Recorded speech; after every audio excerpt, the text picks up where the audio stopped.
Xin chào, hôm nay là ngày mùng 2 tháng 8 2024. Trong lúc mà mình đang chờ cái screen vừa rồi chạy á, thì mình mới lên báo mình xem đọc một chút. Thì tự dưng thấy cái tin này: ô tô trong hầm Thủ Thiêm bất ngờ bốc cháy, đang phong tỏa. Có nghĩa đến vừa nãy mình đọc thì đến khoảng 19 giờ này thì vẫn đang xử lý, và đến 19 giờ 40 với mình đọc đây 19 giờ 40 thì lực lượng đã hoàn tất xử lý nhiều rồi. Thì mình biết là trong trường hợp mà từ hầm đi ra ấy, mà bên ngoài mưa ấy, kiểu gì thì kiểu nó cũng bị tắc. Và mình vừa nói với bạn mình, hôm qua mình đi chơi với bạn thì mình vừa nói với bạn mình là cái hầm nó rất là dễ tắc.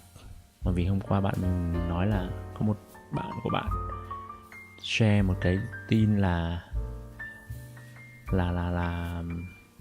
hôm qua hôm kia gì đấy hầm nó tắc còn mấy chục mét. Thì mình mới nói là cái hầm đấy thì nó sẽ di chuyển rất là lưu lượng rất là nhiều, cho nên là một cái chậm lại thôi.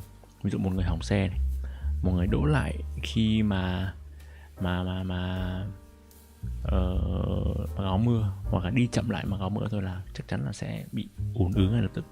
Nhưng hôm nay là lần đầu tiên mà mình có cái trải nghiệm là tắc từ đầu hầm đến cuối hầm. Mình chưa vào được hầm, phải đứng ở bên ngoài luôn. Thì mưa nó rất là to, và lúc đấy là mình cũng chuẩn bị sẵn rồi, mình mang áo mưa mình để ở phía trước rồi. Thì mình cũng chần chừ, nhưng mà thứ nhất là mưa to quá, mà thứ hai là nó cũng khá chậm, kiểu bị ứ lại. Thế là mình nhanh tay mình dừng xe, xong rồi mình mặc áo mưa ngay lập tức. Thì chắc tầm 15 giây gì đấy thì lúc đấy bắt đầu mưa khủng khiếp luôn.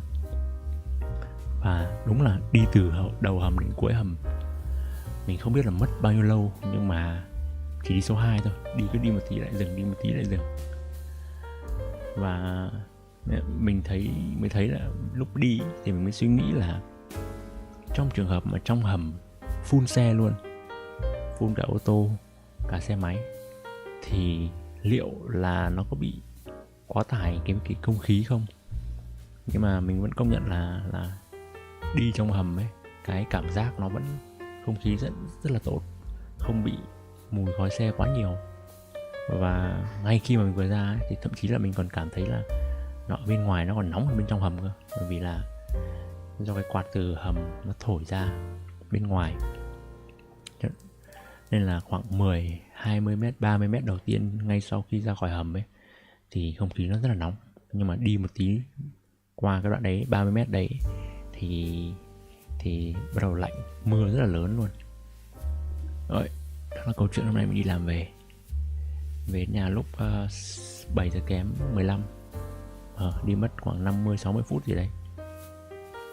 Rồi hôm nay mình sẽ xem tiếp hôm nọ cái story của MKBHD trong Waveform podcast.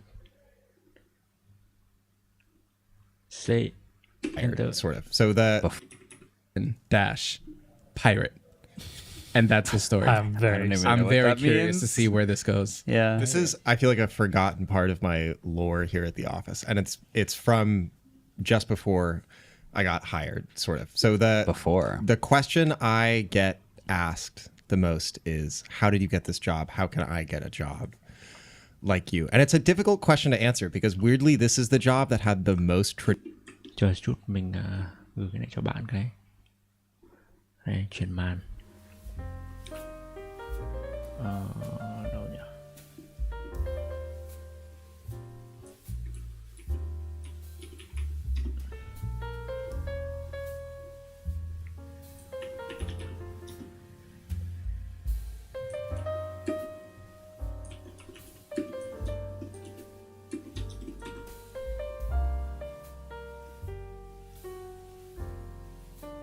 Hai phút. Này nó hơi chéo đúng không? Để nhanh hợp lý hơn chứ mà. Đúng mồm này luôn nhá. Đơn mua mấy này.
kia.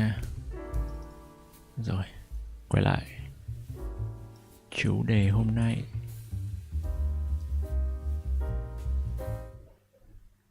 Ấy. Traditional hiring process of like any job I've ever had. Like before this, I would get jobs by like showing up unannounced with my resume and a flash drive and like doing all sorts of like crazy stuff to try to get a position. This was like I filled out an application. The application wasn't a tweet though. That's a little unconventional. Actually, technically, I was not on Twitter at that point. I filled out the application because Marquez made a video where he specifically said, "I'm hiring a podcast editor." Okay. Wow, I did. Anyway, like a year before, this is my answer to how do I get a job like this? About a year before I had gotten hired, this is like August, maybe September 2020, like still early on in the pandemic. I had recently started playing the video game Sea of Thieves. I was playing it with my best friend who we were roommates, so spent a lot of COVID time together. We had also just watched all of the Pirates of the Caribbean movies over the course of like 2 days. Cái đấy nhỉ? Sao cái mic nó cứ ọp nhỉ? Thì lúc ban đầu mình kể cái chuyện ở hầm Thủ Thiêm không nghe tiếng đúng không? Để nghe hợp lý hơn chứ mà. Thì đấy. 10 sao vẫn nghe? 19 giờ 40 vậy mình đọc đây. 19 giờ 40 thì được tại bữa nay mình nhầm. It's like we were double featuring these, and we were both just like, Arg, matey. we had both become like borderline, like pathologically obsessed with pirates. It was like all we could think about was pirates. All we wanted to talk about was pirates. It was just like the whole thing was like super in our brain. And so what we decided to do to like get out this obsession is we got all of our friends together. Not all of our friends, but like our 5 or 6 like closest friends. We pooled all of our audio gear together. We're all audio and music people, so we had a lot of gear. Yeah. We isolated for a week or 2 so that we knew we would be like totally good. And then we all loaded into our house and we turned our entire house into a studio, like a multi-floor. One floor was the control room that had mics going to the bottom and top floors so that there was like perfect isolation. And we recorded an hour-long, feature-length radio play about pirates with music and sound effects and everything. And this is what I submitted to you guys. Yeah. Right. To be like, let me work for you. And I have it here and I wanted to play. I'm trying to find it. You won't play find an it. hour long. No one will find it. Yeah, I'm going to play the full hour of it.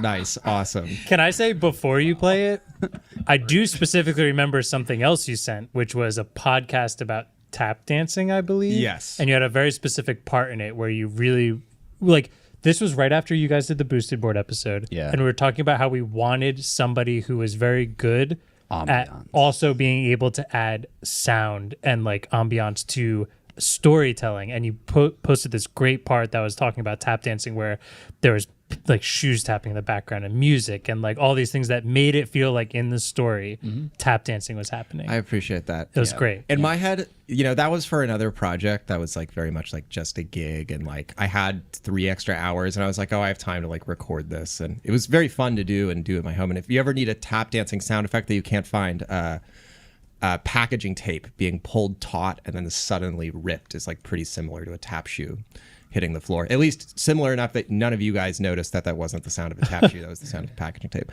But much cooler is my pirate thing, which I would really like to play a clip of. Here it is.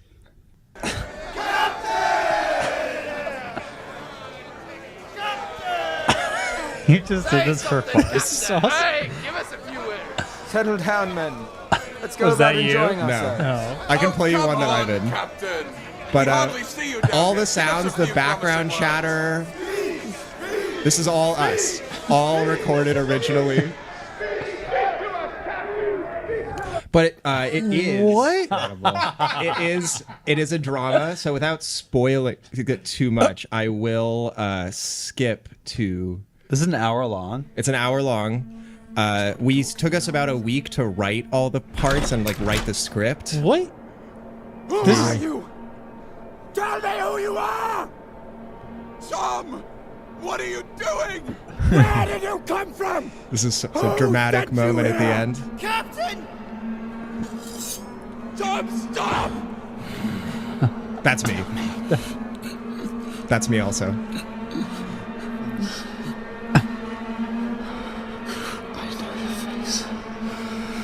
I know your face. I know who you are. You're all damned. You're all damned. You're all damned! Anyway, Chờ xíu. so Mình muốn thử một cái mới, đó là chuyển cái này sang bên như này. Ủa, chuyển cái này sang bên này. Ủa,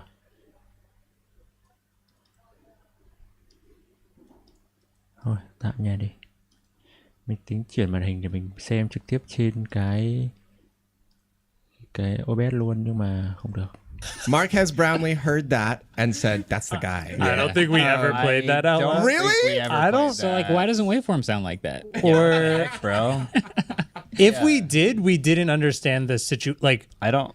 Maybe if we played some of that, we would have just thought like, oh, there was way more going on. I remember and, like, sitting at Andrew's desk with Andrew and Wow. I think Adam and going through I'm the trying to find your applications. application. Well, never mind. I totally thought that this passion project I made with my friends I have was no the doubt, reason. no doubt in my mind. I skimmed through it. I probably didn't hit that exact part. I kind of wish I did. I was just gonna Yeah. say, I It was- vaguely remember skimming through. Yeah.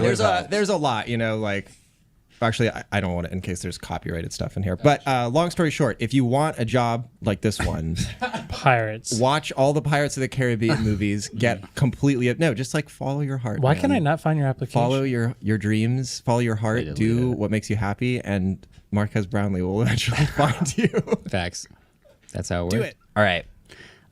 Okay. I don't know if any of you who are watching this or listening to this have seen this series, but one of the first things that we did when we launched the studio channel was we did a EV road trip comparison race, not really race, but effectively what we did is we took one of the longest range EVs at the time that wasn't a Tesla, which by the way, at that period of time, there were not very many EVs out. It was like Tesla and a couple of others. And Ford had just launched the Mustang Mach-E. The Tesla Model S long range was like the longest range Tesla. And then we took a regular gas car that we stuffed Adam and Andrew and Tim into. That was very funny. Ba guy. So we kind of like, I don't know if we pulled straws or like how this worked, but effectively Brandon and I ended up in the Mustang Mach-E. Marquez and Hayato took the Model S. Yep. And Was that the plaid? Andrew. it was was right my car. after I he think it got was the your plaid. car, yeah. It was right after he got the plaid. So anyway, at the time especially, the infrastructure for electric vehicles that were not Teslas was really trash. It was so bad. It's still really bad, but it was a lot worse. And that was kind of the entire point of the video, was like, could you buy anything that's electric, that's not a Tesla, and make it up to Niagara Falls and back about 1,000 miles, stopping at a certain amount of places? I think we tried to make it also like you just get in and go. Like this is the average person getting Yes. it. We didn't map out specific routes outside Using of the the Correct. built-in navigation. in the Built-in. car. The idea was like, if your mom bought an EV, how would it go? So Brendan and I get the Mustang Mach-E, and we start going, and everything's fine at first. Everything's great. We stop at one of our first, pit stops, and to charge, and the charger just doesn't work. So we're like, okay, well, we're pretty much out of gas completely. Well, electricity. So we ended up having to plug in at a gas station to a wall outlet to be able to get us enough energy to go to another charger. Regardless of all this was effectively our experience on the entire trip. It was just bad, bad, bad. And part of this video series, which you should go watch on the studio channel, it's called Behind the 1,000 Mile Race, Part 1 and Part 2. Very funny. An hour in total. So it's an experience. I start getting DMs from Ford's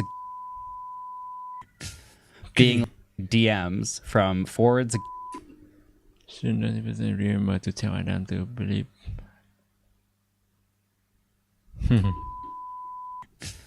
being like, "Hey, this we don't like that. We don't like this." And I was like, "Yeah."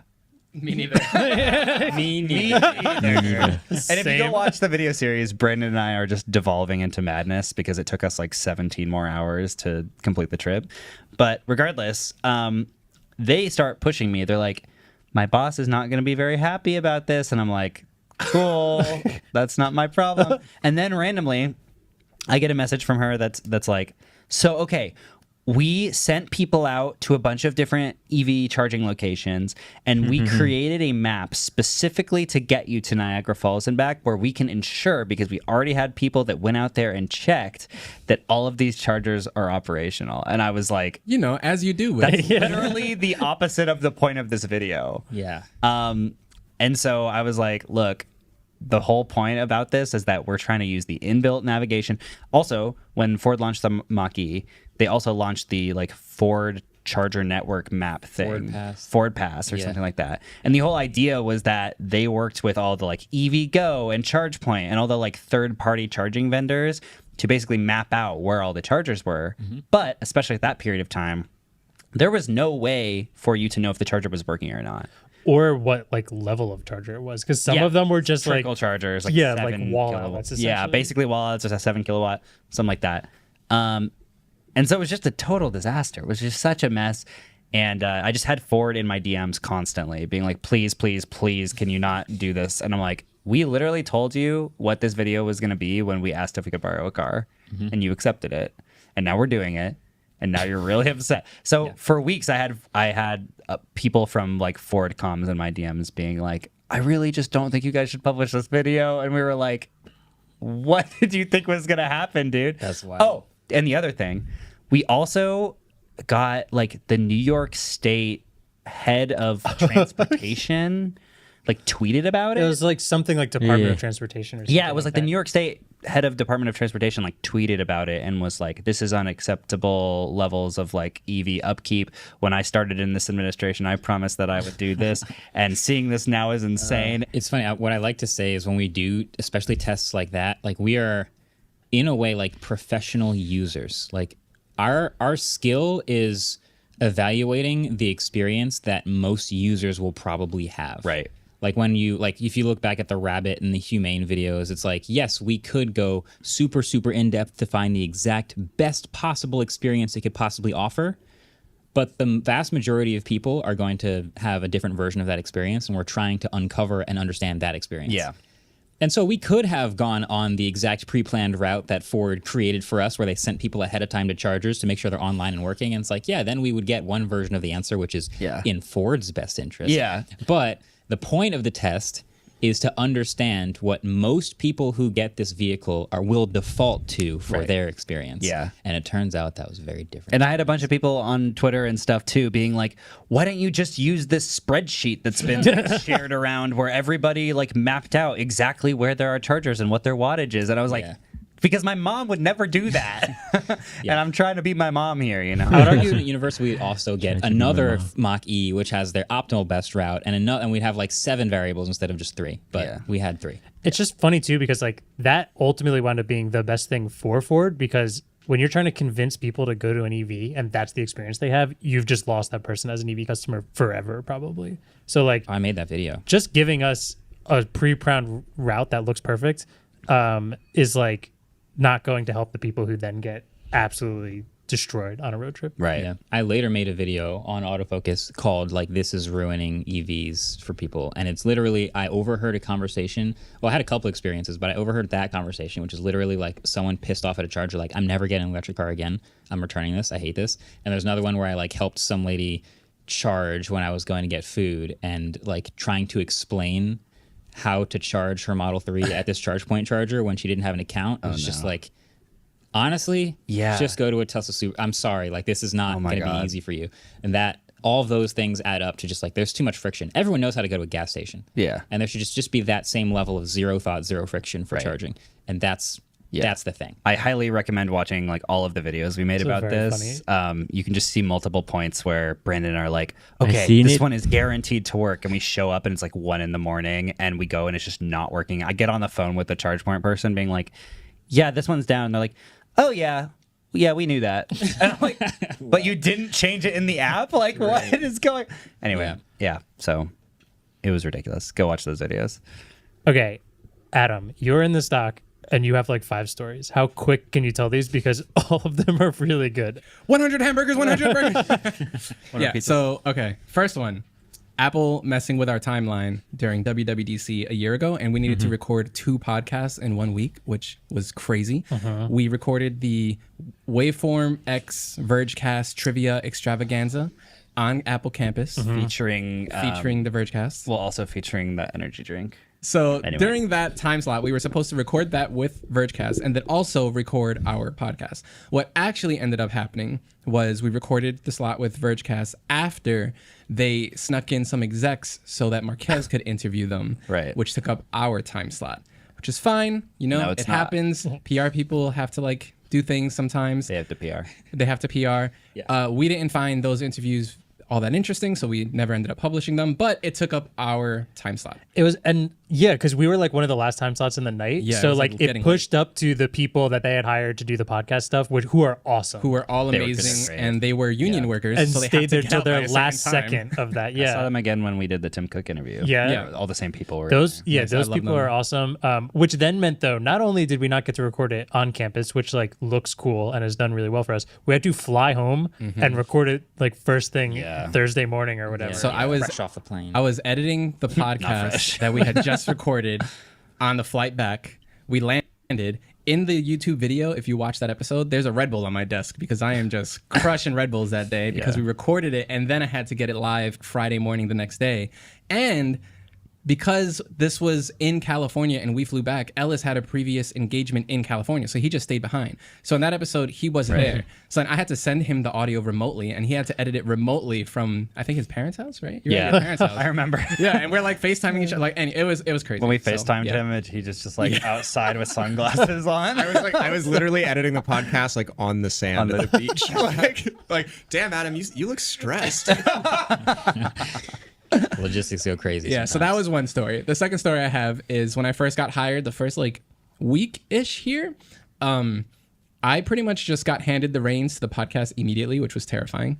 The first week, I think Andrew, like we came in here, I was sitting off to the side, you guys recorded like normal, whatever. You walked out and you just handed me the micro SD and were like, here you go. And I was like, okay. in my defense, and I'm sorry that's how it felt, but I immediately knew whoever we hired had more experience than I did, and I was the one doing it previously. enough. So I think it was like, take this, we recorded it early, like take your time with it, and I'll go over and like check everything when it's done. Yeah. But like I had full confidence in you being Yeah. far more capable of whatever I was doing for however long. I it lasted. appreciate that. Yeah. Still terrifying. Sorry. But earlier in that week, we were setting, because I was one of the first like other employees. Yeah. I think Brandon and Vin were obviously here, and Michael's remote. Yeah. So- and then it was like Adam and I got you five. hired at the same time, but Yeah. I took an extra month off. Yeah. So then to be- I came a month before David. So I was Yeah. here when we didn't have any other desks for anyone else.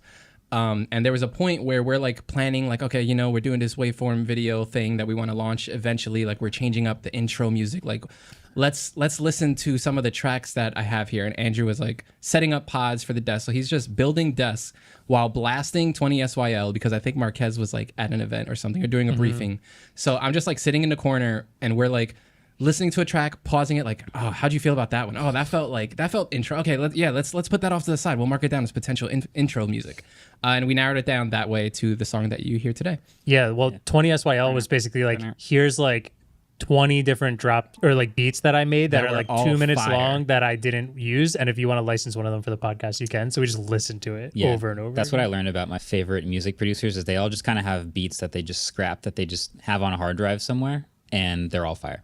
We'll take them all. So yeah. Another story I have is when we bought Monstro. What's the name? No. Colossus. Thank you. Which is our current camera robot. When the current camera robot massive. showed up, we were all very excited. We run outside to the truck because it's like, oh my God, it's here. We start running out. We're like 6 strong, 7 strong at the front of the building, just like staring at the back of the truck. Turns out it tipped over in the truck. This like 10,000-pound robot. Yeah.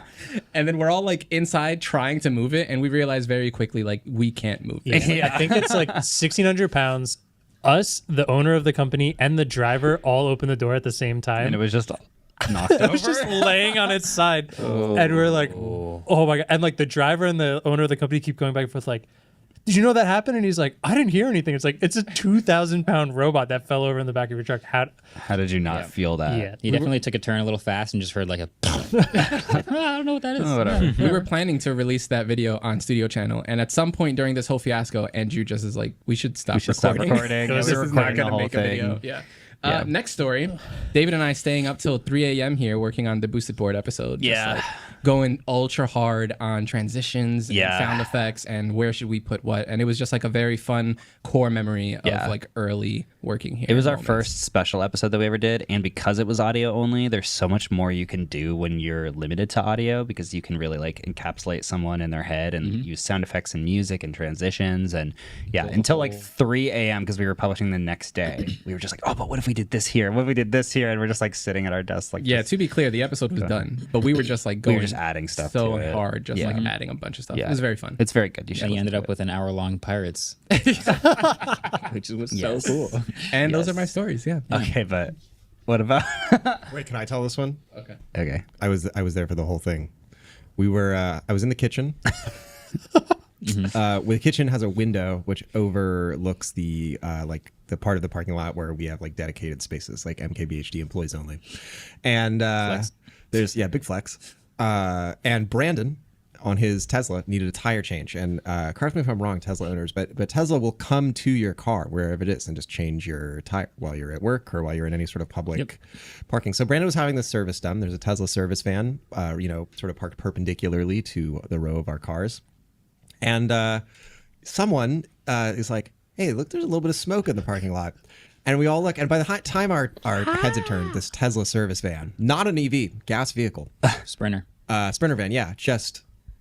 So it's popping. It was popping, and the smoke has turned like deep black, and it's clear like this is a car that is on fire. And it took about 20-ish seconds for the car to be like definitively on fire. The driver hopped out, was gone. Not flee the scene. Went to go get someone who could deal with and the get situation. away from a car that is on And it fire. kept getting worse. And it kept getting worse and worse. And this car that's on fire is like maybe 3 feet from Marquez's like brand new Porsche. And so lo and behold, Marquez is actually in the 10 feet. bathroom at this point, and Andrew's like, Marquez, you might want to come see this. Marquez comes out of the bathroom, and I've never seen someone cooler under pressure.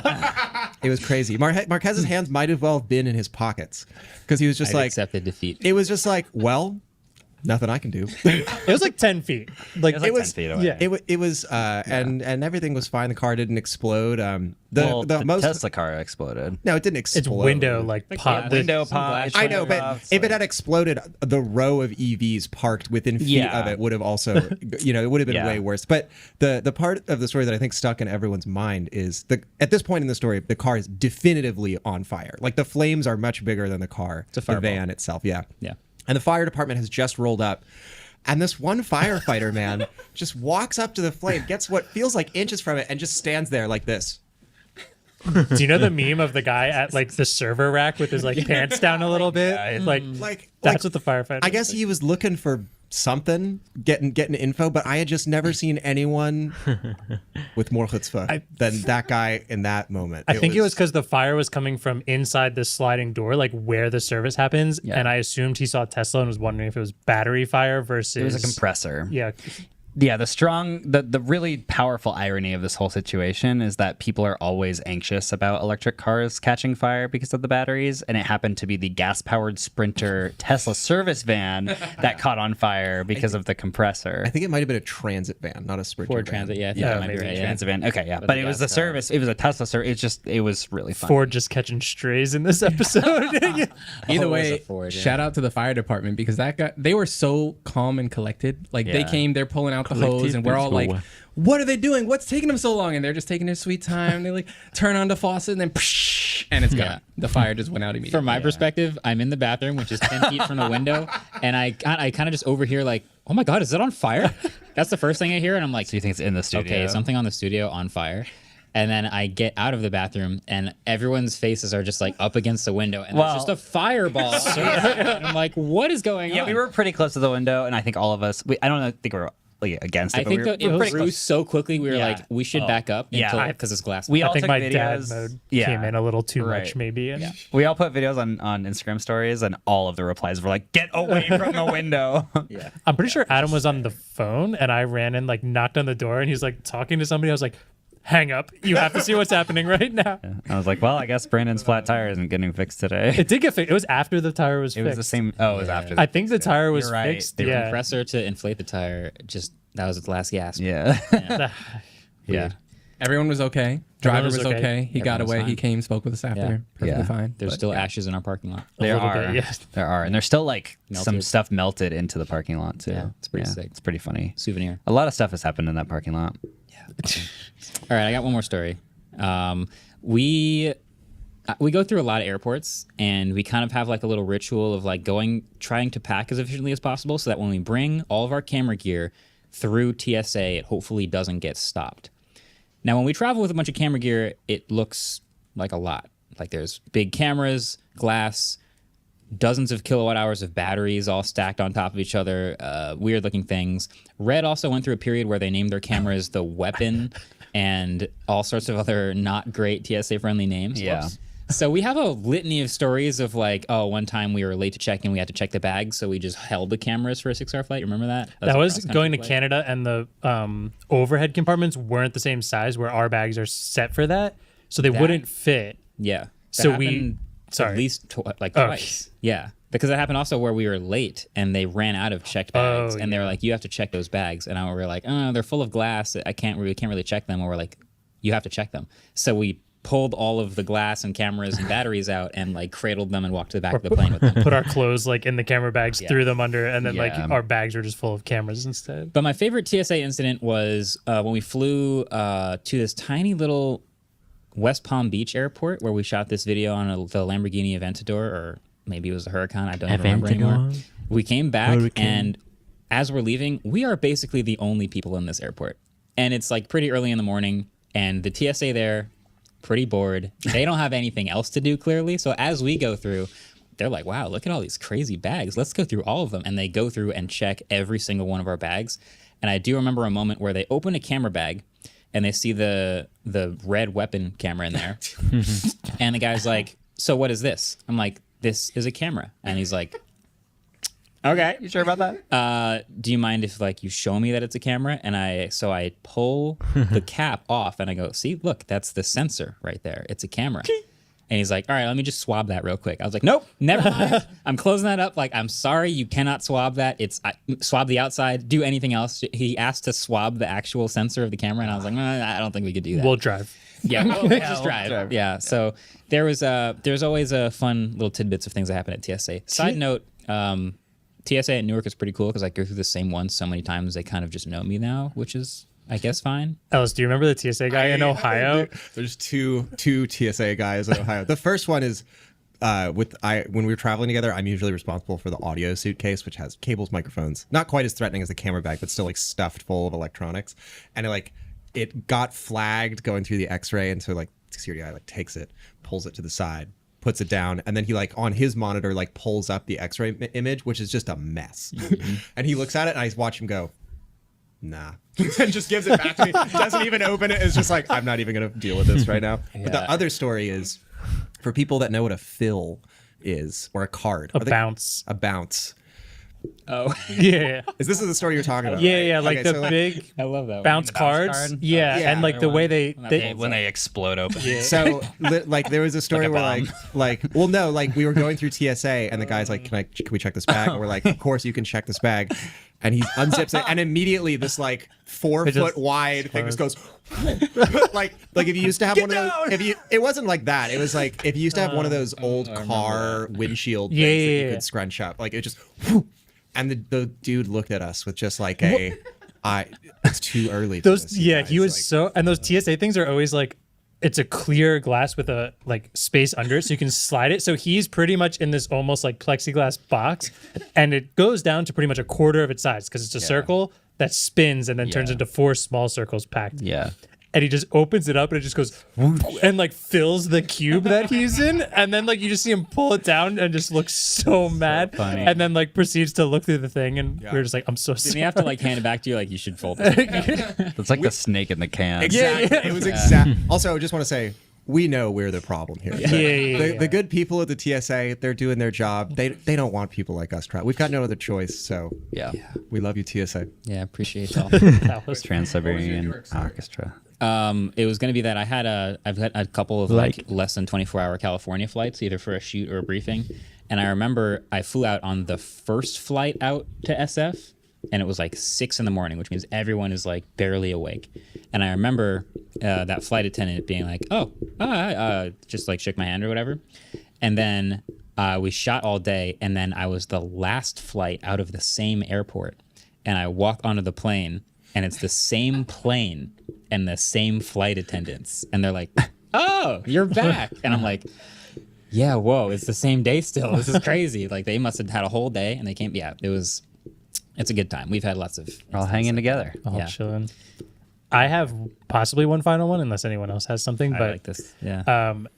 we did a PS5 and Xbox Series X giveaway with D-Brand one time, where we had 12 of each. It's when they just came out. When they just like came out, D-Brand somehow acquired 12 of each, 24 total, and we Don't were ask questions. never ask questions to D-Brand about stuff like that. And then our FedEx guy comes in, and our FedEx guy is the nicest, sweetest guy ever. He's been our FedEx guy forever. I believe his name is Al, but he's just like always the first guy in the morning, dropping stuff off. You guys have a great day. You too. Like, awesome. And he just so happens that he like kind of knows what we do. He shows up with this cart full of these huge boxes, and I mean like a stack of them. And he's like, he comes up and he starts helping us unload them, and he just goes, man, those new PS5s are so hard to find. I'm really trying to get one for my son. And nowhere we could get one, and we realize he's unloading 12 PS5s into our like studio, and he doesn't know they're PS5s because they're not from Sony, they're from D-Brand. Oh. And I've Cardboard boxes. I felt so bad about that. I almost wanted to be like, Take one. just don't tell us. Well, just D-Brand can mark it as lost. Just leave one on your cart. But I hope you found your PS5. That was a few years ago, but I've always felt bad about that because our FedEx guy is They awesome. put them all under the Christmas tree. Yeah. Gave them all away. And gave them away, yeah. Well, that was a fun time. I hope you guys enjoyed. We have many more stories. These are just the ones that we picked out that were fun. But if you enjoyed this bonus episode, maybe we'll do another story time bonus episode in the future. But yeah, until then, it's been a fun Tuesday. Thanks for hanging out. Catch you guys later. See you Friday. Peace. Yeah. Waveform is produced by Adam Alina and Ellis Rovin. One more thing. We are partnered with Vox Media Podcast Network, and our intro-outro music was created by Adam Alina and Ellis Rovin. We are partnered with Vox Media Podcast Network, and our intro-outro music was created by Vin Sill. That was the worst one I've done in a long time. Bingo. Let's go! All right, time to go listen to that pirate episode.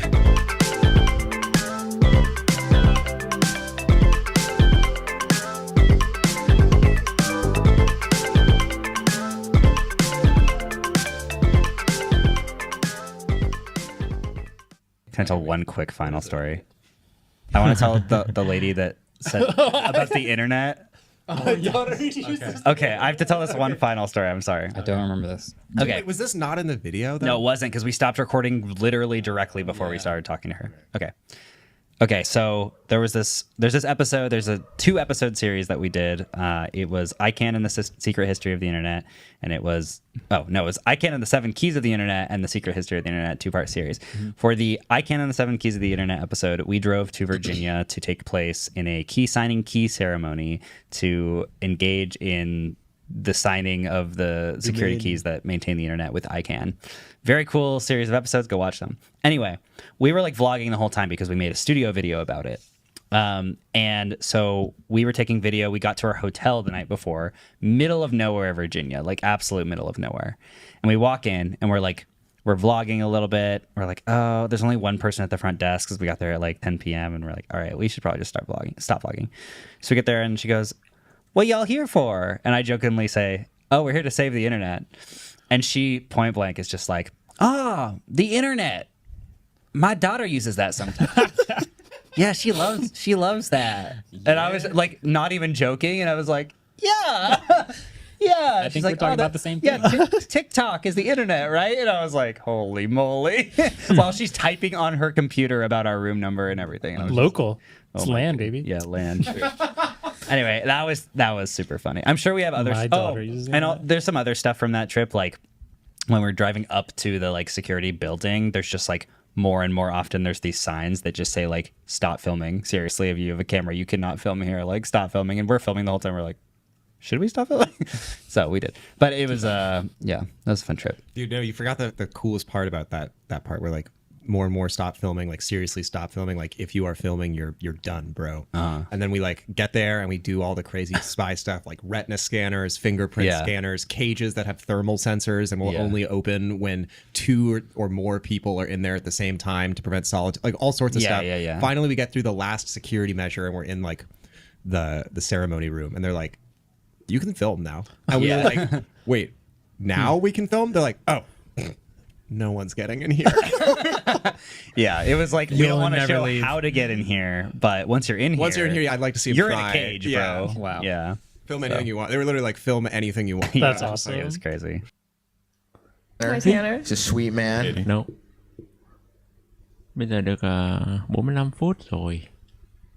Và đây mình định xem cái này.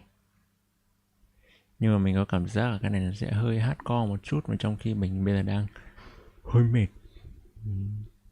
Hôm nay làm việc cũng hơi căng á. Nên là chắc là... Không, nhưng mà thế thì xem cái này đi.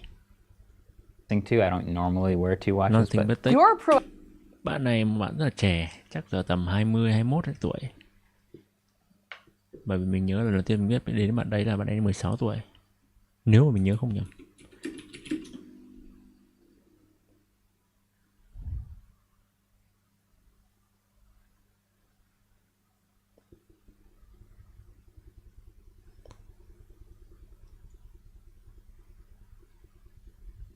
Hai 2019 này, 17 tuổi này.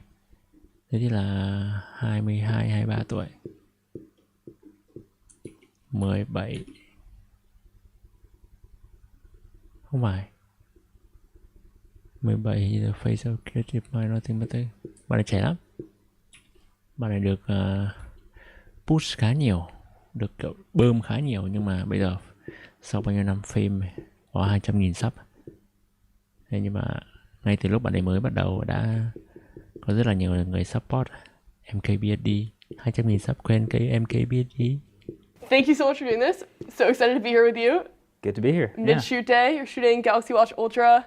It's Apple why I Watch have Ultra. 2, yeah, just so people know why I'm wearing 2 watches at once. It's because I'm testing 2. I don't normally wear 2 watches, but You're a pro athlete though, which means you Yeah. use a lot of fitness tech. this is true. I rely on one, but I'm comparing them, so. What do you yeah. think is like the most interesting fitness tech right now? Fitness tech, well, it's interesting. I like minimal, and when I kind of like switch my tech brain off when I go into the fitness world. So I like the minimal, like things you don't even notice tech. So I think the ring is interesting. It's a little tough for me because my sports involve catching and throwing, so I can't quite rock that. But I just like things that are just monitoring without affecting you. Android's having a difficult situation with Gen Z, especially in the US. Globally, they're at 70% market share. In the US, 58% market share. There's been even reports that like 90% of Gen Z want to use an iPhone. Obviously, I'm 22, you're 30, like we're in that range. Yeah. If you were Google or Samsung, how would you get people to consider Android? It's crazy because they can't do much more. I mean, they can offer as many features as they want. They can make the phones as good as possible. They can give, a nice Pixel flagship program to show what you should do, AI features, innovative, all that stuff, and people will still see the color of the bubble in iMessage and go, because here's another thing.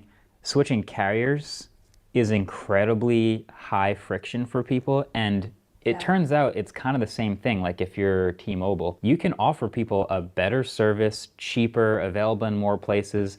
But if you already have your phone number on one and you can't transfer it, people just don't want to switch. Yeah. So yeah, it's just about making it as easy as possible for people to switch. But yeah, the peer pressure from that whole walled garden thing is like not something they can control. Which is also interesting because RCS is getting adapted in the next iOS. Very happy about that.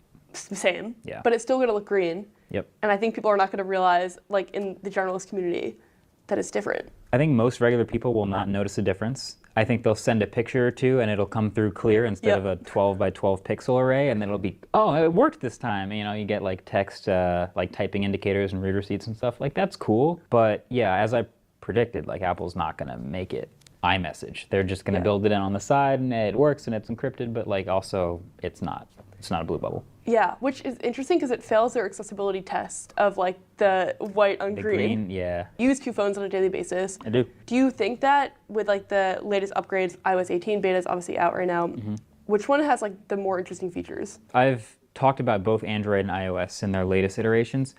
I think you could argue iOS this time around has more features that are interesting, just based on like the delta with the previous iOS. Android has some new stuff.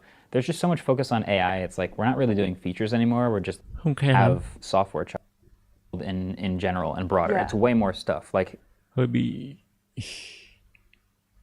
đi vào chi tiết mà mình không quan tâm ấy. Android với iOS season này, xem chipset này năm